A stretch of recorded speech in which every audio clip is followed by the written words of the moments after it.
Good evening అందరికీ. Welcome back to the channel campus student. Telangana హైకోర్టుకు సంబంధించి వివిధ జిల్లాలలో పోస్టులు పడ్డాయి కదా, అది ఎట్లా అప్లై చేసుకోవాలనేది ఈ వీడియో ఎండ్ వరకు చూసి ప్రశాంతంగా అప్లై చేసుకోరు, మిస్టేక్స్ ఏం లేకుండా.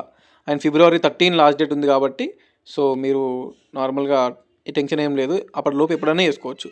సో మీరు తెలంగాణ హైకోర్టు అని మీరు గూగుల్లో సెర్చ్ చేస్తే మనకి ఫస్ట్ వెబ్సైట్ వస్తుంది, high court of state of Telangana అని. High court for the state of Telangana, ఇది మనకి అఫీషియల్ వెబ్సైటు. మనకి ఈ తెలంగాణ హైకోర్టు వెబ్సైట్లోనే మనం అప్లై చేసుకోవాలి, ఓకేనా. అప్లై చేసుకొని మనం నార్మల్గా నోటిఫికేషన్ అప్లై చేసేది వివిధ జిల్లాలలో ఉన్న కోర్టులకు సంబంధించి. రేపు పొద్దున జాబ్ వచ్చిన తర్వాత మనం డ్యూటీ చేసేది కూడా ఆ డిస్టిక్లో అన్నట్టు, ఓకే. సో ఇది మనకు హైకోర్టు అఫీషియల్ వెబ్సైటు. ఇందులో మనకి ఇక్కడ ఫ్లాష్ న్యూస్ వస్తుంది కదా ఇక్కడ, ఓకే. ఇక్కడ ఫ్లాష్ అని ఉందా, ఇక్కడ మనకి ఆన్లైన్ అప్లికేషన్కి ఇక్కడ స్క్రోల్ అవుతూ ఉంది, దీన్ని క్లిక్ చేసుకోవాలి, ఓకేనా. దీన్ని క్లిక్ చేసుకుంటే మనకు అఫీషియల్ వెబ్సైట్ ఓపెన్ అవుతుంది అప్లై చేసుకోనికి, ఓకే. సో ఇది అప్లికేషన్కి సంబంధించింది official website, court for the state of Telangana Hyderabad. మనకి ఇలా చూసుకోవచ్చు, ఇక్కడ ఏమేమి పోస్టులు ఉన్నాయి చూడండి. Click here to refer the notifications. ఇక్కడ కాపీయిస్ట్ కానీ, ఎగ్జామినర్ కానీ, ఫీల్డ్ అసిస్టెంట్ కానీ, జూనియర్ అసిస్టెంట్ కానీ, ఆఫీస్ సబార్డినేట్ అంటే అటెండర్, ఓకే, ప్రాసెస్ సర్వర్ కానీ, రికార్డ్ అసిస్టెంట్ కానీ, స్టెనోగ్రాఫర్ కానీ, టైపిస్ట్ కానీ.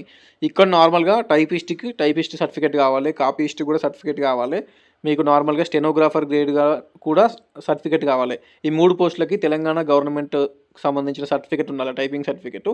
ఇక మిగిలిన పోస్టులు ఏమో ఇంటర్ తోటి, డిగ్రీ తోటి ఉన్నాయి. అండ్ ఈ ఆఫీస్ సబార్డినేట్ అటెండర్ పోస్ట్ ఏమో ఓన్లీ 7th నుంచి 10th వరకు, 7th నుంచి 10th వరకు చదువుకున్న వాళ్ళు మాత్రమే ఎలిజిబుల్. 7, 8, 9, 10 ఏదో ఒకటి చదివితే ఎలిజిబుల్, అంతకంటే ఎక్కువ చదివితే ఎలిజిబిలిటీ లేదు. మీరు ఇవి క్లిక్ చేసుకుంటే పీడిఎఫ్ లోపల అయితే చూసుకోండి. నెక్స్ట్ ఏంటంటే ఇక్కడ లాస్ట్ డేట్ ఎప్పుడు ఉంది, February 13 ఉంది. సో February 13 లోపు ఎప్పుడన్నా అప్లై చేసుకోవచ్చు, మనకి చాలా టైం ఉంది, మనకి ప్రశాంతంగా అప్లై చేసుకోవాలి. 3 వారాల దాకా టైం ఉంది. ఈ రోజే అప్లికేషన్ అనేది స్టార్ట్ అయింది, 24 జనవరి, ఓకే. సో ఇది మీకు ఏమైనా డౌట్ ఉంటే ఇక్కడ చూడండి, హెల్ప్ లైన్ నెంబర్ ఇచ్చిర్రు అండ్ ఇక్కడ ఈమెయిల్ కూడా ఇచ్చారు. సో ఈమెయిల్ పెడితే మీకు రిప్లై వస్తుంది, లేదంటే ఈ నెంబర్కి, హెల్ప్ లైన్ నెంబర్కి కాల్ చేయండి. వర్కింగ్ అవర్స్లో 10:30 to 5 PM మధ్యలో కాల్ చేస్తే మీకు వాళ్ళు రెస్పాండ్ అవుతారు. ఏమైనా డౌట్స్ ఉంటే notification related, vacancy related, eligibility related ఏ డౌట్ ఉన్నా ఈ నెంబర్కి కాల్ చేయండి, ఓకేనా. సో ఇది ఫస్ట్ ఏం చేయాలంటే మనము ఇక్కడ ఒక అకౌంట్ క్రియేట్ చేసుకోవాలి, న్యూ రిజిస్ట్రేషన్ OTPR, ఓకేనా. ఇక్కడ నార్మల్గా రిజిస్ట్రేషన్ చేసుకోవాలి ఫస్ట్ మనము. తర్వాత ఇక్కడ లాగిన్ ఉంది కదా, ఈ లాగిన్ కావాలన్నట్టు, ఓకే. లాగిన్ కావాలి, ఇది రిజిస్ట్రేషన్, ఇది రిజిస్ట్రేషన్ అయిన తర్వాత లాగిన్ కావాలి. సో ఇక్కడ న్యూ OTPR, న్యూ రిజిస్ట్రేషన్ ఉంది కదా, ఇది క్లిక్ చేస్తున్నా. ఇది క్లిక్ చేసిన తర్వాత అఫీషియల్ వెబ్సైట్ మనకి ఓపెన్ అవుతుంది. సో ఇందులో చూడండి, ఇక్కడ 2 పార్ట్స్ ఉంటాయండి. పార్ట్ ఏ ఏమో registration form, okay. Basic details fill చేయాలి అండ్ మనకు submit basic details to get application link, user ID, password కోసం మనం బేసిక్ డీటెయిల్స్ ఫిల్ చేయాలి. పార్ట్ బి ఏమో అప్లికేషన్ చేసుకోవాలి, ఓకేనా. సో అది ఈ ఫోటో సిగ్నేచర్ అప్లోడ్ చేయాలి, ఇక్కడ ఫోటో కానీ సిగ్నేచర్ కానీ అప్లోడ్ చేయమంటుంది. నెక్స్ట్ సర్టిఫికేట్స్ కూడా అప్లోడ్ చేయమంటుంది మీకు. సో చూద్దాం ఎట్లుంది అప్లికేషన్ ప్రాసెస్ అని మొత్తం. సో ఇక్కడ చూసుకోరి, వీళ్ళు ఏమి ఇచ్చారంటే మనకి OTPR, one time profile registration, ఇది మంచిగా చేసుకోవాలి, ఇందులో మిస్టేక్స్ ఏం చేయొద్దు. ఈ వన్ టైం రిజిస్ట్రేషన్ అనేది ఇప్పుడు మనం చేసుకున్న తర్వాత మన మొబైల్ నెంబర్కి OTPR ID వస్తుంది, పాస్వర్డ్ వస్తుంది, ఓకేనా. పాస్వర్డ్ను మనకి ID వస్తుంది, ID పాస్వర్డ్ వచ్చిన తర్వాత వాటితోటి లాగిన్ కావాలి మనకి వెబ్సైట్లోకి. ఇది రిజిస్ట్రేషన్ ఫామ్, ఇందులో ఏం మిస్టేక్స్ చేసుకోవద్దు. Once the registration is done, details cannot be change. Details అనేది చేంజ్ చేసుకోనికి లేదు రిజిస్ట్రేషన్ అయిపోయిన తర్వాత. అందుకే ఈ రిజిస్ట్రేషన్లో, OTPR రిజిస్ట్రేషన్లో అన్ని డీటెయిల్స్ మంచిగా ఫిల్ చేసి సబ్మిట్ చేస్తే మీ మొబైల్ నెంబర్కి అండ్ మీ ఈమెయిల్ ఐడికి మీకు పాస్వర్డ్ను ID వస్తుంది. ఆ ID పాస్వర్డ్ తోటి లాగిన్ అయ్యి అప్లై చేసుకోవాలి. ఇక్కడ చూడండి, candidate shall apply for all eligible post in districts. మీకు ఏ జిల్లాలో మీకు ఎలిజిబుల్ పోస్ట్ ఉందో మీకు అన్ని పోస్టులకి మీరు అప్లై చేసుకోవచ్చు, ఓకేనా. అన్ని పోస్టులకి అప్లై చేసుకోవచ్చు, అది ఒకటేసారి లాగిన్ కావాలి. ఇప్పుడు OTPRలో ఈ రిజిస్ట్రేషన్ చేసుకుంటే ఈ ID పాస్వర్డ్ తోటి లాగిన్ అయ్యి మనం అన్ని జిల్లాల పోస్టులకు అప్లై చేసుకోవచ్చు. ఒక్కొక్క పోస్ట్కి మనకి ఒక్కొక్క అమౌంట్ పడుతుంది అన్నట్టు, ఓకేనా. సో ఒక పోస్ట్కి అప్లై చేసుకుంటే అది ప్రింట్అవుట్ వస్తుంది, మళ్ళీ ఇంకో పోస్ట్కి మళ్ళీ అప్లై చేసుకుంటే అది ఇంకో ప్రింట్అవుట్ వస్తుంది. సెపరేట్ అమౌంట్స్ ఉంటాయి అన్నట్టు. మీరు ఎన్ని పోస్టులకు అప్లై చేసుకుంటారా చెక్ చేసుకొని, ఎలిజిబిలిటీ ఉన్నాయి 1, 2, 3 అప్లై చేసుకోరు. సో ఇక్కడ చూసుకుంటే మనకి whether the applicant presently working on contract outsourcing basics. మీరు ఎవరైనా కోర్టులల్లో కాంట్రాక్ట్ బేస్డ్ కానీ అవుట్సోర్సింగ్ కింద పని చేస్తుర్రా, ఇక్కడ పని చేస్తేనే ఎస్ అని పెట్టండి, లేకపోతే నో అని పెట్టండి. ఒకవేళ ఎస్ అని పెడితే ఇక్కడ ఇయర్స్ ఆఫ్ ఎక్స్పీరియన్స్ అని అడుగుతుంది, బిలో 2 years, అబౌవ్ 2 years అని అడుగుతుంది. మనకైతే ఎక్స్పీరియన్స్ ఏం లేదు కాబట్టి ఇక్కడ నో అని పెట్టిన. నెక్స్ట్ పర్సనల్ డీటెయిల్స్ దగ్గర మీ 10th మెమోలో ఉన్నట్టు name as in SSC, 10th మెమోలో ఉన్నట్టు ఇక్కడ పేరు ఎంటర్ చేయాలి. And name of the father, ఇది కూడా 10th మెమోలో ఉన్నట్టు name of the father or mother name. Okay, father name కానీ మదర్ నేమ్ కానీ ఇక్కడ ఎంటర్ చేయండి. అండ్ నెక్స్ట్ చూసుకుంటే ఇక్కడ రిలేషన్షిప్, ఇక్కడ ఫాదర్ నేమ్ ఎంటర్ చేస్తే ఇక్కడ కింద ఫాదర్ అని ఎంటర్ చేయండి, ఇక్కడ మదర్ నేమ్ ఎంటర్ చేస్తే ఇక్కడ మదర్ అని ఎంటర్ చేయండి. And me date of birth, ఈ డేట్ ఆఫ్ బర్త్ కూడా యాజ్ మెన్షన్ ఇన్ 10th క్లాస్లో ఉన్నట్టు 10th మెమోనే మెయిన్ అన్నట్టు. మీ పేరు, date of birth, father name అయినా మదర్ నేమ్ అయినా 10th మెమో ప్రకారమే అన్ని ఎంటర్ చేయాలి. ఓకే, నెక్స్ట్ ఇక్కడ మేలా ఫీమేలా ఎంటర్ చేసుకోరి. And marital status, okay marriage అయితే మ్యారీడ్ అని పెట్టుకోరి, ఒకవేళ మ్యారేజ్ కాకపోతే మనకి అన్మ్యారీడ్ అని పెట్టుకోరి. డైవర్స్ అనే ఆప్షన్ కూడా ఇచ్చిండు, మ్యారీడ్, అన్మ్యారీడ్, డైవర్స్ అని. సో అది సెలెక్ట్ చేసుకోరి. ఓకేనా. నెక్స్ట్ కేటగిరీ ఏంటి అని కూడా ఉంది. ఇక్కడ ఏ కేటగిరీ లేకపోతే ఓసీ, అండ్ మీరు ఓసీ అయితే ఓసీ ఎంటర్ చేసుకోండి, ఈడబ్ల్యూఎస్ అయితే ఈడబ్ల్యూఎస్ పెట్టుకోండి, BCA, BCB, BCC, BCD, BCE ఇవన్నీ. మళ్ళీ ఎస్సీ గ్రూప్ 1, గ్రూప్ 2, గ్రూప్ 3 కూడా ఉంది కదా, సో అవి కూడా ఉన్నాయి. నెక్స్ట్ ఎస్టీ కూడా ఉంది, మీ ఏ కేటగిరీ అనేది సెలెక్ట్ చేసుకోరు. ఇక్కడ ఫిజికల్లీ హ్యాండిక్యాప్డ్ అంటుంది, ఎస్ అయితే ఎస్ పెట్టుర్రి, నో అయితే నో పెట్టుర్రి. అండ్ ఎక్స్ సర్వీస్ మెన్ అని అడుగుతుంది, ఎక్స్ సర్వీస్ మెన్ ఎవరైనా ఉంటే ఎస్ పెట్టండి, లేదంటే నో పెట్టండి. ఇక్కడ Aadhaar card, Aadhaar number, okay last 4 digits of Aadhaar number, only 4 డిజిట్సే అడుగుతుంది, last 4 digits Aadhaar card number enter చేయండి. నెక్స్ట్ మొబైల్ నెంబర్ అడుగుతుంది, 2 టైమ్స్ ఎంటర్ చేయాలి. ఇక్కడ mobile number, confirm mobile number, ఇది మళ్ళీ మొబైల్ నెంబర్ ఎంటర్ చేయాలి, 2 సేమ్. ఓకే, అక్కడ మీద ఎంటర్ చేసి మళ్ళీ కింది same mobile number. Email ID కూడా, ఈమెయిల్ ఐడి మీ ఫోన్లో ఏదైతే ఉందో ఆ ఈమెయిల్ ఐడినే మీరు ఇక్కడ ఎంటర్ చేయరు. మళ్ళీ same email ID, confirm email ID ఇక్కడ ఎంటర్ చేసింది ఇక్కడ కూడా ఎంటర్ చేయరు. ఓకేనా. సో ఇక్కడ ఏముందంటే please enter your active mobile number and email ID. Candidate should hold the same mobile number during the entire process of recruitment. మీకు job వచ్చేంత వరకు, రిక్రూట్మెంట్ అయిపోయేంత వరకు అదే మొబైల్ నెంబర్, ఈమెయిల్ ఐడి ఉంటుంది కాబట్టి జర మీ ఫోన్ నెంబర్ కానీ మీ ఈమెయిల్ ఐడి కానీ పనిచేసేటివి పెట్టుకోండి. అండ్ నెక్స్ట్ లోకల్ డిస్టిక్ అడుగుతుంది, చూసుకోవచ్చు. లోకల్ డిస్టిక్ అంటే 1st క్లాస్ నుంచి 7th క్లాస్ వరకు మీరు ఎక్కడ చదివారు, తెలంగాణలో 1st క్లాస్ నుంచి 7th క్లాస్ వరకు మీరు ఎక్కడ చదివారు, ప్రజెంట్ ఆ స్కూల్ ఏ జిల్లాలు ఉన్నాయి అదే లోకల్. ఓకేనా. సో 1st to 7th ఎక్కడ చదివారు అనేది ఇంపార్టెంట్. ఒకవేళ 2-3 జిల్లాలలో అయితే 1st to 7th 7 క్లాసులలో ఎక్కువ, అంటే 4 క్లాసులు ఏ జిల్లాలో ఎక్కువ చదివారు, మినిమం 4 చదివితే ఆ జిల్లానే లోకల్. సో అది లోకల్ అనేది ఎంటర్ చేసుకోవాలి. కొంతమంది ఎట్లా అంటే నార్మల్గా లోకల్ డిస్టిక్ వేరే జిల్లాలలో చిన్నప్పుడు చదువుకుంటారు ఇప్పుడు. ఓకేనా. సో అప్పుడు ఆ జిల్లా కిందకే లోకల్ అవుతుంది. 1st to 7th క్లాస్ ఎక్కడ చదివితే అది లోకల్. ఓకే, సెలెక్ట్ చేసుకోవాలి. నెక్స్ట్ ఎగ్జామ్ సెంటర్ ప్రిఫరెన్స్లు కూడా ఇచ్చింది ఇక్కడనే. ఎగ్జామ్ సెంటర్ ప్రిఫరెన్స్లు అనేది ప్రిఫరెన్స్ 1. ఇక్కడ ఏముందంటే ఆదిలాబాద్, ఓల్డ్ డిస్టిక్స్ ఉన్నాయి, ఆదిలాబాద్, హైదరాబాద్, కరీంనగర్, ఖమ్మం, మహబూబ్ నగర్, నల్గొండ, నిజామాబాద్, ఇవన్నీ పాత జిల్లాలు మనవి. సో పాత జిల్లాలు ఉన్నాయి, మీకు మీది ఏ జిల్లానో అది సెలెక్ట్ చేసుకోరు. ఇక్కడ మొత్తం ఎన్ని సెంటర్లు ఇచ్చినంటే preference 1, preference 2, preference 3, preference 4, preference 5, మొత్తం 5 సెంటర్లు సెలెక్ట్ చేసుకోవాలి. ఓకేనా. సో ఫస్ట్ ప్రిఫరెన్స్ మీ దగ్గర ఉన్న జిల్లా పెట్టుకోరు, సెకండ్ ప్రిఫరెన్స్ ఇక మీ పక్క పండుగ, అట్లా మొత్తం 5 సెలెక్ట్ చేసుకోరు. కంపల్సరీ 5 అనేది సెలెక్ట్ చేసుకోవాలి. అడ్రస్ అడుగుతుంది, అడ్రస్ ఇన్ఫర్మేషన్ దగ్గర మీ హౌస్ నెంబర్ పెట్టేసి మీ విలేజ్ నేమ్ రాయుర్రి. నెక్స్ట్ స్టేట్ తెలంగాణ అని సెలెక్ట్ చేసుకోరి. డిస్టిక్ మీది ఏ డిస్టికో సెలెక్ట్ చేసుకోరి. సిటీ అన్న కూడా మీ మండలం పెట్టుర్రి. నెక్స్ట్ కింద పిన్ కోడ్ అన్న కూడా పిన్ కోడ్ ఎంటర్ చేయండి. అండ్ ఇక్కడ permanent address same as communicator అంటే ఇక్కడ ఎస్ అని ఎంటర్ చేయండి. మ్యాక్సిమం పర్మనెంట్ అడ్రస్ అయినా ఏ అడ్రస్ అయినా మనది ఒకటే ఉంటుంది కాబట్టి అక్కడ సేమ్ అని ఎంటర్ చేస్తే అయిపోతుంది. నెక్స్ట్ ఇక్కడ మళ్ళీ ఇక్కడ ఇదే అడ్రస్ ఉంది. సో డిక్లరేషన్ అంటే అవన్నీ ఫిల్ చేసినాక ఇక్కడ అగ్రి మీద క్లిక్ చేయాలి. క్లిక్ చేసి మళ్ళీ ఆ బాక్స్ టిక్ చేసి ఇక్కడ జనరేట్ ఓటీపీ అని క్లిక్ చేయాలి. అప్పుడు జనరేట్ ఓటీపీ అంటే ఓటీపీ ఎంటర్ వస్తుంది. ఆ ఓటీపీ అక్కడ ఎంటర్ చేస్తే మీకు ఈ రిజిస్ట్రేషన్ అయిపోతుంది. ఓకే, ఇది ఏంటంటే 1 టైం ప్రొఫైల్ రిజిస్ట్రేషన్ ఓటీపీఆర్. ఓకేనా. సో ఇక్కడ అగ్రి క్లిక్ చేసి ఇక్కడ 773785 వచ్చింది కదా, ఈ క్యాప్చా ఇక్కడ ఎంటర్ చేసి ఈ జనరేట్ ఓటీపీ మీద క్లిక్ చేస్తే మీ మొబైల్కి ఓటీపీ వస్తుంది. ఆ ఓటీపీ అందులో ఎంటర్ చేస్తే మీ రిజిస్ట్రేషన్ అయిపోతుంది. మీకు రిజిస్ట్రేషన్ ఉన్న పాస్వర్డ్ వస్తుంది, లైక్ ఐడి పాస్వర్డ్. మళ్ళీ చూసుకోరు, ఇవన్నీ మిస్టేక్స్ ఏం లేకుండా చూసుకోరు. అవుట్ సోర్సింగ్ అని అడుగుతుంది, నో అని పెట్టండి, మ్యాక్సిమం నో ఉంటారు. మీ పేరు, father name, relationship, date of birth, gender, marital status, మ్యారీడా అన్మ్యారీడా, కేటగిరీ ఏంటిది, physical handicapped, ex service men, Aadhaar కార్డులో 4 డిజిట్స్ లాస్ట్ది, మొబైల్ నెంబర్ అడుగుతుంది, ఈమెయిల్ ఐడి అడుగుతుంది. నెక్స్ట్ లోకల్ డిస్టిక్ ఏంది సెలెక్ట్ చేసుకోవాలి, 5 ఎగ్జామ్ ప్రిఫరెన్స్లు పెట్టుకోవాలి.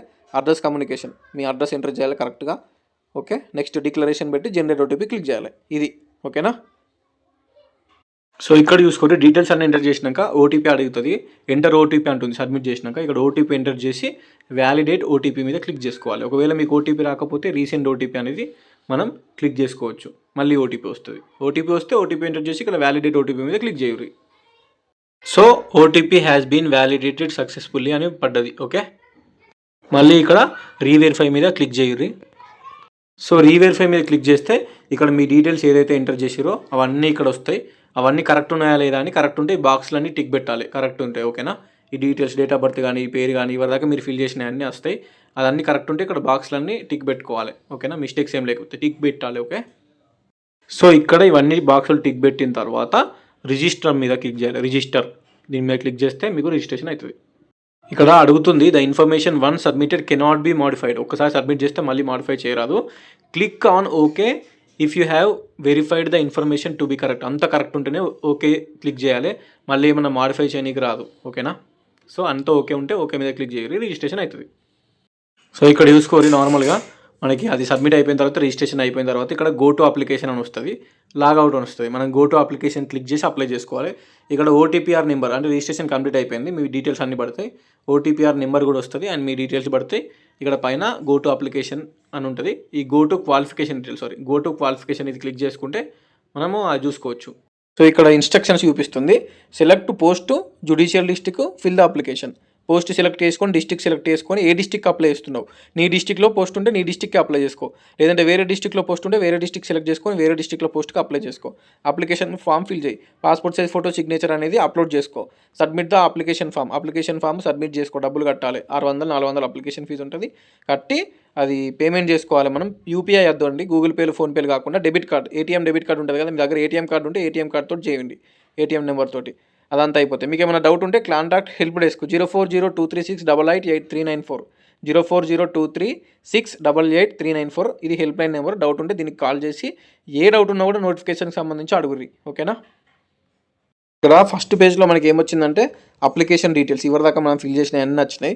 లాస్ట్కి సేవ్ అండ్ నెక్స్ట్ ఉంది, మనం ఇది క్లిక్ చేసుకుంటే నెక్స్ట్ పేజ్కి వెళ్తుంది. ఫస్ట్ ఎడ్యుకేషనల్ క్వాలిఫికేషన్ అడుగుతుంది. మీరు మీ క్వాలిఫికేషన్ ఏంది, డిగ్రీనా, ఇంటరా, 10th, లేదంటే 10th కాకపోతే కొంతమంది దగ్గర 7th class pass 8th class pass అయిన వాళ్ళు ఉంటారు, 9th క్లాస్ పాస్ అయిన వాళ్ళు ఉంటారు.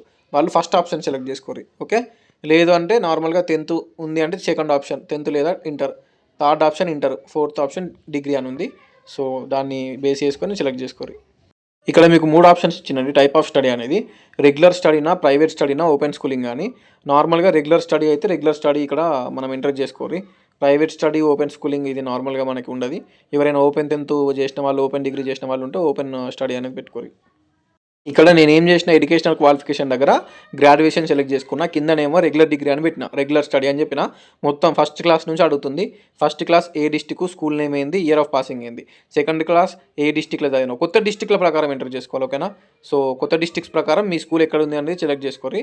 సెలెక్ట్ చేసుకుని second class, third class, school district ఏంది, స్కూల్ నేమ్ ఏంది, ఏ ఇయర్లో పాస్ అయినావు, మీ బోనఫైల్లో మంచిగా చూసుకోరు. ఏ ఇయర్లో పాస్ అయినావు, ఫస్ట్ క్లాస్ ఏ ఇయర్లో పాస్ అయినావు, సెకండ్ క్లాస్ ఏ ఇయర్లో పాస్ అయినావు, థర్డ్ క్లాస్ ఏ ఇయర్లో పాస్ అయినావు, అట్లా ఫస్ట్ నుంచి మొత్తం 10th క్లాస్ వరకు అన్ని పాసింగ్ ఇయర్స్ అడుగుతుంది. ఓకే, సో ఇప్పుడు నాది ఎట్లా అంటే కొంతమంది కన్ఫ్యూజన్ అవుతారు.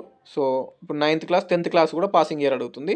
ఇక్కడ నార్మల్గా passing year of passing 9th class ఎట్లా పెట్టాలంటే, నాది 2016లో 10th పాస్ అయినా, సో అకాడమిక్ ఇయర్ ఏంటి అంటే 2015 to 16, so 10th passing year 16 అవుతుంది. అలాగే 2016లో 10th పాస్ అయినా కాబట్టి 15 to 16 10th క్లాస్దే పాసింగ్ ఇయర్ అవుతుంది. అట్నే 9th క్లాస్ ఎట్లా పెట్టాలి, 2014 to 15, 14 to 15 అంటే 15 పాస్ అయింది 9th, మళ్ళీ 16లో 10th పాస్ అయినా. సో అట్లా అకాడమిక్ ఇయర్స్ మంచిగా పెట్టుకోవాలి, కన్ఫ్యూజన్ కాకూరి. ఓకేనా, మీ 10th క్లాస్ ఇయర్ పాస్ అయిన ఏదైతే ఉందో దానికంటే ముందు వెళ్ళండి అట్లా. So first to 9th class details enter చేయాలి. 10th క్లాస్కి సంబంధించిన బోర్డు అడుగుతుంది. ఇక్కడ board of secondary education Telangana 2016 నా 10th passed out. School district ఎక్కడ అంటే మాది Rajanna Sircilla and hall ticket number, ఇక్కడ మా 10th hall ticket number enter చేయాలి. నెక్స్ట్ చూసుకొని ఇంటర్మీడియట్ కూడా అడుగుతుంది. Intermediate board Telangana state board of intermediate education, year of passing 2018 నాది. Next inter hall ticket number. Next degree కూడా నేమ్ ఆఫ్ ద యూనివర్సిటీ, నాది degree Satavahana university, year of passing 2021, hall ticket number ఏంది, degree hall ticket number అని enter చేయాలి. So మీకు ఎట్లా అంటే మీరు 10th తోటి అప్లై చేస్తే 10th వరకు అడుగుతుంది, ఇంటర్ తోటి అప్లై చేస్తే ఇంటర్ తోటి అడుగుతుంది, డిగ్రీ తోటి అప్లై చేస్తే డిగ్రీ తోటి అడుగుతుంది. ఓకే, అన్ని డీటెయిల్స్ ఎంటర్ చేయాలి క్లారిటీగా. అవన్నీ ఎంటర్ చేసిన తర్వాత ఇక్కడ బాక్స్లో టిక్ పెట్టాలి, ఇది క్యాప్చా ఎంటర్ చేయాలి, ఇక్కడ సబ్మిట్ మీద క్లిక్ చేయాలి, ప్రివ్యూ అని క్లిక్ చేసి మళ్ళీ సబ్మిట్ మీద క్లిక్ చేయాలి. ఓకే, అన్నీ ఏంటంటే క్వాలిఫికేషన్ డీటెయిల్స్ అన్నట్టు. సో ఇక్కడ చూసుకోండి, మనకి అప్లికేషన్ డీటెయిల్స్ దగ్గర అన్నీ ఫిల్ చేసినాము. 10th డీటెయిల్స్ కానీ ఇంటర్ డీటెయిల్స్ కానీ ఇవన్నీ ఎంటర్ చేసినాము. ఎంటర్ చేసినాక ఇక్కడ అప్లికేషన్ అని కనిపిస్తుంది. ఓకే, అది క్లిక్ చేస్తే అప్లికేషన్ ఓపెన్ అవుతుంది. మీ ఎడ్యుకేషనల్ డీటెయిల్స్ అన్నీ యాడ్ చేసుకున్న తర్వాత నెక్స్ట్ ఇది అప్లికేషన్ క్లిక్ చేయాలి. సో అది క్లిక్ చేసినాక అప్లికేషన్ మీద ఇక్కడ click here to fill application అని ఉంది. So click here to fill application అనేది క్లిక్ చేసుకోవాలి, అప్లై చేయాలి. తిరుగుతుంది. సో ఇది మళ్ళీ కొత్త పేజ్ ఓపెన్ అయింది. ఇక్కడ మనకి పోస్ట్ సెలెక్షన్ అని ఉన్నది. ఫస్ట్ థింగ్ ఏంటంటే పోస్ట్ సెలెక్షన్, తర్వాత అప్లికెంట్ డీటెయిల్స్, తర్వాత క్వాలిఫికేషన్ డీటెయిల్స్, ఇవన్నీ document upload and payment. Okay, post selection అనేది సెలెక్ట్ చేసుకోవాలి. సెలెక్ట్ పోస్ట్, ఏ పోస్ట్కి నువ్వు చేయాలనుకుంటున్నావు, కాపీయిస్టా, ఎగ్జామినరా, ఫీల్డ్ అసిస్టెంటా, జూనియర్ అసిస్టెంటా, రికార్డ్ అసిస్టెంటా, స్టెనోగ్రాఫరా, టైపిస్టా. సో మోస్ట్గా మనకి కాపీయిస్ట్ కానీ, స్టెనోగ్రాఫర్ కానీ, టైపిస్ట్ కానీ ఇవన్నిటికీ టైపింగ్ సర్టిఫికేట్ ఉండాలి. మీరు సెలెక్ట్ చేసుకోవాల్సింది చూసుకో, రికార్డ్ అసిస్టెంట్ కానీ, జూనియర్ అసిస్టెంట్ కానీ, ఫీల్డ్ అసిస్టెంట్ కానీ, ఎగ్జామినర్ కానీ చూసుకోరు. ఓకే, ప్రాసెస్ సర్వర్ అనేది 10th క్లాస్ తోటి ఉంది, బట్ అది ఎక్స్పీరియన్స్ ఉండాలి దానికి. ఎట్లా కుకింగ్లో కానీ, పెయింటింగ్లో కానీ, దానికి సంబంధించి ఎలక్ట్రికల్ కానీ ఎక్స్పీరియన్స్ అడుగుతుంది ప్రాసెస్ సర్వర్కి. రిమైనింగ్ అన్నీ ఎక్స్పీరియన్స్ లేదు, నార్మల్గా చూసుకొని అప్లై చేసుకోండి. ఓకే, ఇక్కడ ఆఫీస్ సబార్డినేట్ అనే పోస్ట్ నార్మల్గా 10th కంటే ఎక్కువ చదివితే ఎలిజిబుల్ కాదు. ఓకే, అందుకే ఇక్కడ చూపిస్తలేదు. మన డిగ్రీ క్వాలిఫికేషన్ కాబట్టి ఇక్కడ ఆఫీస్ సబార్డినేట్ పోస్ట్ చూపిస్తలేదు. ఎందుకు చూపిస్తలేదు అంటే నేను డిగ్రీ కంప్లీట్ చేసిన కాబట్టి. ఓకే, ఆఫీస్ సబార్డినేట్ అనేది 7th, 8th, 9th, 10th చదివిన వాళ్ళకి మాత్రమే. అందుకే ఇక్కడ ఆఫీస్ సబార్డినేట్ అనే పోస్టే చూపిస్తలేదు ఇక్కడ, ఎందుకంటే మనం నాట్ ఎలిజిబుల్, డిగ్రీ చేసినాం కాబట్టి. ఎక్కువ చదివితే నాట్ ఎలిజిబుల్, 10th కంటే ఎక్కువ చదివితే, అందుకే ఇక్కడ చూపిస్తలేదు ఆఫీస్ సబార్డినేట్ అనే పోస్టు. ఇవి ఉన్న చూపించేటి మీకు ఎలిజిబుల్ అన్నట్టు మీరు దాన్ని బేస్ చేసుకొని చేసుకోవాలి. నెక్స్ట్, మీరు మీ జిల్లాలో పోస్ట్ లేకపోతే వేరే జిల్లా అప్లై చేసుకోరు. ఓకే, ఇప్పుడు నాది రాజన్న సిరిసిల్ల జిల్లా, నా రాజన్న సిరిసిల్ల జిల్లాలో పోస్టులు లేవు. ఓకే, లేకపోతే ఇక్కడ ఏ జిల్లాలో పోస్టులు అయితే ఉన్నాయో, ఓపెన్లో ఏ జిల్లాలో ఎక్కువ పోస్టులు ఉన్నాయో నేను ఆ జిల్లాకి అప్లై చేసుకుంటా. ఓకే, సో అట్లా చూసుకోరు. నెక్స్ట్ ఇక్కడ చూసుకుంటే మనకి సేవ్ అండ్ కంటిన్యూ అడగాలి. సేవ్ అండ్ నెక్స్ట్ మీద క్లిక్ చేస్తున్నా. పోస్ట్ సెలెక్షన్ అయిపోయిన తర్వాత మీ అప్లికేషన్ డీటెయిల్స్ వస్తే అవన్నీ చూసుకొని సేవ్ అండ్ నెక్స్ట్ మీద క్లిక్ చేయాలి. ఇక్కడ లింగ్విస్టిక్ డీటెయిల్స్ అని అడుగుతుంది. సో లింగ్విస్టిక్ డీటెయిల్స్ అంటే లాంగ్వేజెస్ నోన్, లింగ్విస్టిక్ డీటెయిల్స్ తెలుగా, ఉర్దూనా, హిందీనా, కన్నడనా, మరాఠీనా. సో మోస్ట్లీ మనకు తెలుగు ఉంటుంది కాబట్టి తెలుగు. ఇక్కడ ఏం అడుగుతుంది అంటే do you have knowledge, computer knowledge, computer operation knowledge అని అడుగుతుంది. ఇక్కడ ఎస్ అని పెట్టండి. మీ దగ్గర మీకు కంప్యూటర్ నాలెడ్జ్ లేకున్నా ఏం కాదు, జాబ్ వచ్చిన తర్వాత అది తొందరనే నేర్చుకోవచ్చు, అదేం పెద్ద పని కాదు. బేసిక్స్ కంప్యూటర్స్ అనేది. ఓకే, పెద్ద మన కోడింగ్, డీకోడింగ్, సాఫ్ట్వేర్ జాబ్ ఏం కాదు, సింపుల్గానే నేర్చుకోవచ్చు కంప్యూటర్ బేసిక్స్. మనం ఇంటర్లో డిగ్రీలు చేసినాం కాబట్టి ఇక్కడ కంప్యూటర్ నాలెడ్జ్ కూడా నో పెట్టకూరి, ఎస్ అనే పెట్టుర్రి. Okay, please specify details of other academic technical qualification if any. ఏమైనా ఉంటే, ఇంకేమైనా టెక్నికల్ క్వాలిఫికేషన్స్ ఉంటే ఇక్కడ పెట్టుర్రి, లేదంటే అవసరం లేదు. సో ఇది అవసరం లేదు. Previous experience if any, experience ఉంటే, ఎక్స్పీరియన్స్ లేదు కాబట్టి ఇది కూడా అవసరం లేదు. జస్ట్ ఇక్కడ ఎస్ అని పెట్టి మళ్ళీ 7 కంటిన్యూ, 7 నెక్స్ట్ క్లిక్ చేయరు. సో ఇక్కడ చూసుకోండి, మనకి నార్మల్గా upload photo and signature, photo and signature upload చేయమంటుంది. ఇక్కడ చూసుకోవాలి. ఓకేనా, సో అప్లోడ్ ఫోటో సిగ్నేచర్ ఒకటి. నెక్స్ట్ 10th మెమో అడుగుతుంది, డిగ్రీ మెమో అడుగుతుంది. డిగ్రీ క్వాలిఫికేషన్తో అప్లై చేస్తే డిగ్రీ మెమో కూడా అడుగుతుంది, 10th మెమో కూడా అడుగుతుంది. Original 10th memo, original degree memo upload చేయాలి. నెక్స్ట్ క్యాస్ట్ సర్టిఫికేట్ అడుగుతుంది, ఒరిజినల్ క్యాస్ట్ సర్టిఫికేట్ అప్లోడ్ చేయాలి. Next upload 1 to 7th study certificates లేదా ట్రాన్స్ఫర్ సర్టిఫికేట్. మనకు స్టడీ సర్టిఫికేట్సే ఉంటాయి కాబట్టి ఇక్కడ స్టడీ సర్టిఫికేట్స్ 1 to 7 అప్లోడ్ చేయాలి. Next please upload your highest academic qualification. ఓకేనా, ఇఫ్ ఎనీ అని అంటుంది. ఇది ఏమన్నా ఎక్స్ట్రా క్వాలిఫికేషన్ ఉంటే అప్లోడ్ చేయాలి, లేదంటే అవసరం లేదు. చూసుకోండి, అన్నీ అడుగుతుంది. స్టడీ సర్టిఫికేట్లు అప్లోడ్ చేయమంటుంది 1 to 7. ఇంకోటి ఏంది, అప్లోడ్ క్యాస్ట్ సర్టిఫికేట్ అంటుంది. మీకు 10th తోటి, ఇంటర్ తోటి, డిగ్రీ తోటి అప్లై చేస్తే మీరు డిగ్రీ తోటి అప్లై చేస్తే డిగ్రీ మెమో, ఇంటర్ తోటి అప్లై చేస్తే inter memo, and 10th memo compulsory upload చేయాలి. ఓకే, ఇవన్నీ మళ్ళీ ఫోటో సిగ్నేచర్, ఇవన్నీ క్లారిటీగా నీట్గా అప్లోడ్ చేయాలి. అండ్ ఇక్కడ ఫీజు కట్టాలి. ఫీజు ఎంత ఉంది అంటే బీసీ క్యాండిడేట్స్కి, ఓసీ క్యాండిడేట్స్కి 623 అలాంగ్ విత్ జిఎస్టీ. అండ్ ఇక్కడ డిక్లరేషన్ ఉంది కదా, డిక్లరేషన్కి టిక్ పెట్టాలి. ఇది డిక్లరేషన్ టిక్ పెట్టాలి. ఇక్కడ లాస్ట్కి మనకు రివ్యూ మీద క్లిక్ చేస్తే అన్ని డీటెయిల్స్ చూపిస్తుంది. తర్వాత అన్నీ చూసుకొని ఓకే ఉన్నాయంత ఓకే క్లిక్ చేసి లాస్ట్కు ఫైనల్ సబ్మిషన్ చేయాలి. ఇంతే. ఓకే, సో మీరు చూసిరు కదా, మీరన్నా అప్లై చేసుకోరి, ట్రై చేయరు, లేదంటే ఏదైనా నెట్ సెంటర్కి వెళ్ళి అప్లై చేసుకోరు. బట్ ఏంటంటే మీకు ప్రాసెస్ ఏందో తెలిసింది కదా, ఎక్కడెక్కడ ఏమేమి అడుగుతుంది అని జాగ్రత్తగా అప్లై చేసుకోండి. ఓకేనా, సో ఇది మీరు డౌట్స్ ఏమైనా ఉంటే కింద కామెంట్ పెట్టి డెఫినెట్గా రిప్లై ఇస్తాను. ఉంటా మరి. Signing off, this is your campus student. All the best to each and every one.